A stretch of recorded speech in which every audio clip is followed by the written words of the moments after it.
जी, कराची में हम बात कर रहे हैं मुख्तलिफ़ फायरिंग के जो वाक़यात होते हैं, उसमें मिक्स वाक़यात की हम बात कर रहे हैं। ये खुसूसी कोई एक टारगेट किलिंग या स्ट्रीट क्राइम की बात नहीं कर रहे। उसमें फायरिंग के मुख्तलिफ़ वाक़यात में जनवरी से लेके सितंबर तक यानी 9 माह में कराची में 251 अफ़राद जो है हलाक हुए हैं और इन 251 अफ़राद में 104 अफ़राद वो भी हैं जो स्ट्रीट क्राइम की मुख्तलिफ़ वारदातों में मज़ाहमत करने पर मुसल्लह अफ़राद की फायरिंग से हलाक हुए हैं। और इस अक्टूबर की हम बात करें तो अब तक जो है अक्टूबर जितने भी दिन गुजर चुके हैं अक्टूबर के, उसमें 5 अफ़राद स्ट्रीट क्राइम की वारदातों में डकैती की मतलब जो वारदातें होती हैं उसमें हलाक हो चुके हैं। अब हम अगर डाटा की बात करें तो 9 महीने का जो डाटा है हमारे पास उसके मुताबिक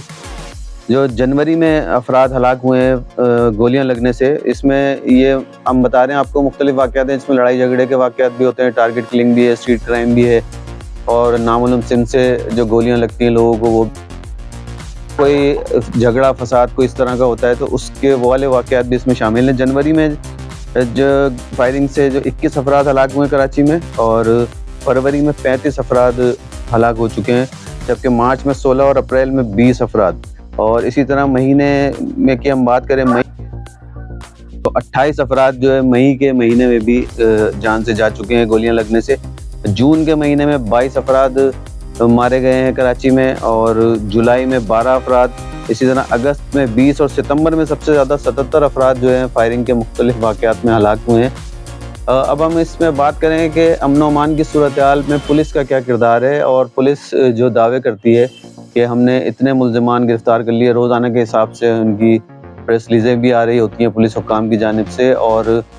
पुलिस मुकाबलों की भी बड़ी तफ़सीलात आ रही होती हैं कि स्ट्रीट क्रिमिनल्स को पकड़ लिया। लेकिन स्ट्रीट क्रिमिनल्स जब पकड़े जाते हैं वो जाते कहाँ हैं, अगर जेलों में जाते हैं तो उनको सज़ाएँ क्यों नहीं होती, जिससे ये साबित होता है कि पुलिस का जो प्रोसिक्यूशन का निज़ाम है वो बहुत कमज़ोर है और अदालतों में जो केस पेश किया जाता है इन मुल्ज़िमान का जो शहरियों को गोलियां मार रहे हैं सरेआम, वो बहुत कमज़ोर होता है, जिसकी वजह से मुल्ज़िमान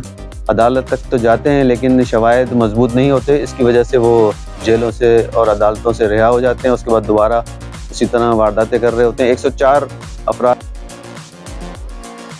की वारदातों में हलाक हुए हैं और ये बहुत बड़ी एक फ़िगर है और 251 अफराद अगर वैसे देखे जाएँ फायरिंग के वाक़यात में, तो इससे यही साबित होता है कि अमन अमान की सूरत हाल कराची में बेहतर नहीं है। और आए दिन यही सुनने को मिलता है कि किसी नौजवान को मोबाइल फ़ोन छीनने पर गोली मार दी, किसी नौजवान को मोटरसाइकिल छीनने पर गोली मार दी। तो ये पुलिस हुक्काम के लिए भी सवालिया निशान है और हुकूमत के लिए भी ये बहुत बड़ा चैलेंज है कि स्ट्रीट क्राइम की वारदातें खुसूसन और फायरिंग के वाक़यात जो हैं ख़ास तौर पर, उस पर काबू पाने में पुलिस जो है हमारी वो नाकाम है और बहुत संगीन सूरत हाल है अमन अमान की कराची में। आए दिन एहतजाज होते हैं, बहुत ज़्यादा अमन अमान की सूरत हाल ख़राब हो जाती है, शहर पूरा डिस्टर्ब हो जाता है, हज़ारों लाखों लोग जो हैं उससे मुतासिर हो रहे होते हैं बराह रास्त, लेकिन पुलिस हुक्काम या हुकूमत की जानिब से कोई ऐसे मौसर इक़दाम नहीं किए जाते जिससे शहरियों को कोई रिलीफ मिले या शहरी अपने आप को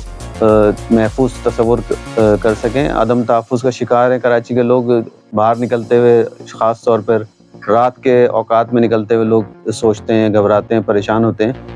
तो पुलिस हुक्काम को और हुकूमत को इस जानिब तवज्जो देनी चाहिए और इन इस तरह के जो वाक़यात हैं इनको रोकने की कोशिश करनी चाहिए।